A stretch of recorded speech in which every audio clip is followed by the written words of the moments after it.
Hello! This video will show you how to use Excel to complete the Unit 3 discussion board. So once you have found the job posting that you're looking for and the salary that goes along with it, you can open a blank Excel workbook and then put your cursor in cell A1. You can go ahead and type the position you found. So let's say you wanted to become a nurse. You can type that in. And when you hit enter, it'll take you to the cell just below that. So we're going to use Excel to calculate the weekly, bi-weekly, semi-monthly, and monthly pay. So I'm going to type in each of those things. Notice that what I've typed in is too long for the width of the column. So you can adjust your column with a couple of different ways. Bring your mouse key up to the top. You'll see this little plus sign appear in between the columns. If you click and hold your mouse key, you can drag it. Make it wider or narrower depending on what you need. Or if you bring your mouse to the top of the column, you'll see this dark black arrow appear. If you click, it will select the entire column, go over to Format, and choose Auto Fit Column Width, and it will widen the column for the widest entry in that entire column, so you know everything fits. All right, let's input the data now. If we go into cell B1, we can enter the salary we found. So let's say I found a salary for $32,500. I will put that in that cell and hit enter. It'll take me to the cell below. And now I want Excel to do some calculations for me. So if you want Excel to actually calculate the numeric values you're putting in the cell, you want to start with either a plus sign or an equal sign. So if I type in equals, and then I arrow up to my salary, it'll show me that it's going to pull the information from cell B1. I'm going to hit the divide key, and I will type in 52 and hit enter. And you see that Excel calculated it for me. The great thing about formulas is if you found out you had a mistake or you need to make a change, like let's say the nurse's salary was actually $35,000, I could change that and Excel will redo the calculation for me. Let's take a look at how we would do the biweekly pay. So this time I'm going to start with a plus.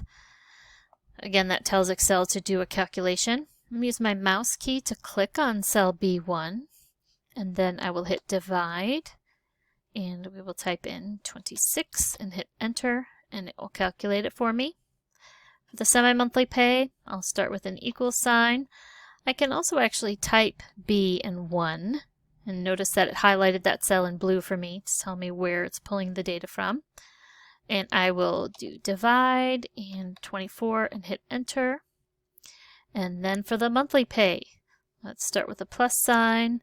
I will arrow up to cell B1, hit divide, type in 12, hit enter, and now it calculated my monthly pay. All right, so those are all the calculations that you need to do. Another thing you can do with your spreadsheet if you want is format the numbers. So if I click and hold my mouse key, I can drag all the numbers together and highlight those.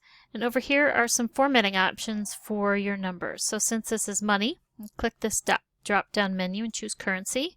Notice it added a $sign and it also rounded every number to the nearest penny. If you want to do a different decimal, you can use these shortcut options. This will increase the number of decimals you have in the cell. This will decrease the number of decimals you have in the cell.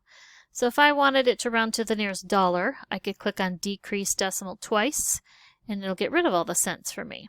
If I do want the cents, I can increase the decimal twice and it'll put the pennies back for me. Once you're happy with your Excel spreadsheet and you want to include it in your discussion board, you can capture it by typing in snip, bottom there. So snipping tool is available on all the versions of Windows, so you can use that option, or if you want to use the new snip and sketch option that's available in Windows 10, you can use that as well. They work the same, so I'll choose snip and sketch here. You just want to click new. That'll darken your screen and give you a plus sign to work with. Put that in the upper left-hand corner of the window that you want to capture. Click and hold your mouse key and drag it to the bottom right-hand corner of what you want to capture, and then let go of your mouse key. And what you've captured will appear here. If you don't like that, if you want to redo it, it's simply you just click on New again and start over until you like it. If you do like the snip that you've captured, you want to save it. So click on the Save option. And then call it something. And once you've saved it, you go ahead into your discussion board and start a new thread. So type in a subject, and once you're ready to input your snip, you click on the camera icon, and then choose My Computer. And you can click on Upload and try and find the file, or you can just take the file, click your mouse button, and drag it over to that there and let go and drop it in there. You're going to add it as an attachment there and click that this image is decorative. Click OK, and there it is in your discussion board post. You can just hit enter, finish up your discussion board, and once you are done with it, you just click on Post.